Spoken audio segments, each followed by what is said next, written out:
welcome to the news update on Enterprise TV. I am Petrina Ezeji. The Kano State government has directed the state's Commissioner of Police to remove the 15th Emir of Kano, Aminu Ado Bayero, from the Nasarawa Mini Palace. The state government claimed that Thursday's judgment by a federal high court was in its favor, affirming the state government's decision to reinstate Emir Lamido Sanusi. The court notified the Kano Emirate Council Amendment No. 2 Law 2024 that scrapped 4 of the 5 emirate councils of the state last month and removed all the 5 emirs, including Aminu Ado Bayero of Kano. The judge, Abdullahi Liman, ruled that the appointment of Sanusi as Kano Emir was null and void because the government failed to obey the court's order restraining it from taking further action on the new Emirate Council law. He voided all the actions taken by the governor after the court order, including the signing of the new emirate law and subsequent appointment of Sanusi as emir, and ordered all parties in the case to maintain the status quo. But in a swift response, the state's Attorney General and Commissioner for Justice, Haruna Dederi, in a press conference, said the court's ruling was in their favor and Sanusi remains the emir. He said the government has already concluded arrangements for the general reconstruction and renovation of the property, including the demolition and reconstruction of the dilapidated wall fence of the Nasarawa Palace with immediate effect. The Ondo State High Court in Akure, the state capital, has nullified the 33 local government development areas created by the administration of the late governor, Oluwarotimi Akeredolu. The judge, A.O. Adebusoye, described the LCDAs in his judgment as being inchoate and unlawfully created. The court held that it was illegal for a governor to sign a law outside the state. The court added that the Local Government Creation Law 2023, signed by the late governor Akeredolu in Ibadan, the Oyo State capital, outside the state was unconstitutional, illegal, null and void.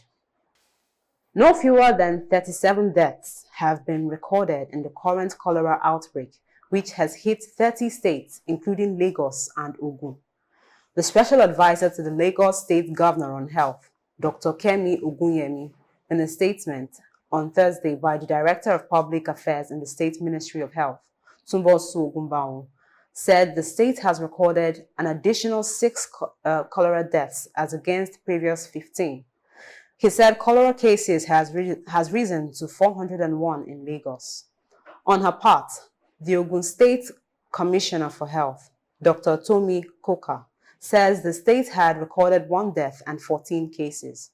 The Nigeria Center for Disease Control and Prevention, in its recent report, said from January 1 to June 11, 2024, more than 1,141 suspected and over 65 confirmed cases of cholera, resulting in over 30 deaths, had been reported from 96 local government areas in 30 states. With the 6 additional deaths in Lagos and 1 death in Ogun, the fatalities are no fewer than 37. Now in foreign news, rights groups in Kenya say no fewer than 200 persons were injured and more than 100 arrested in nationwide protests on Thursday against government plans to raise $2.7 billion in additional taxes. 1 person was reportedly shot dead by police. Thousands of mostly young people took to the streets of Nairobi and elsewhere to pressure the government to abandon new tax proposals. 5 rights groups, including Amnesty International and the Kenya Medical Association, said in a joint statement that police fired tear gas and water cannon to disperse protesters in the capital, Nairobi. They noted that the presence of spent cartridges implied the use of live rounds. Finally, in business, Femi Otedola, the majority owner of Geregu Power PLC, has regained the position of the biggest shareholder of the financial services group, FBN Holdings, where he is the chair of the board of directors after acquiring new shares. Otedola racked up $863.2 million of the lender's shares in 2 different transactions on Thursday, according to the regulatory filings at the Nigerian Exchange Limited. The deals accounted for 99.1% of the total shares traded by FBN Holdings on Thursday. He bought 546.7 million units through Calvados Global Services Limited in a deal worth 12 billion naira and 316.5 million personally in his name for 6.9 billion naira. As of the end of March, the business tycoon held 7.01% of FBN Holdings shares, 6.98% indirectly through Calvados Global Services Limited, and 0.03% directly. The new acquisition takes Otedola's stake in the group to 9.4%, pushing Oba Otedola, the former chairman of the lender, who holds an 8.7% interest in the holdco through Barbican Capital Limited, to the back seat. And that's all we have on the news update for today. Thank you for watching. I am Petrina Ezeji.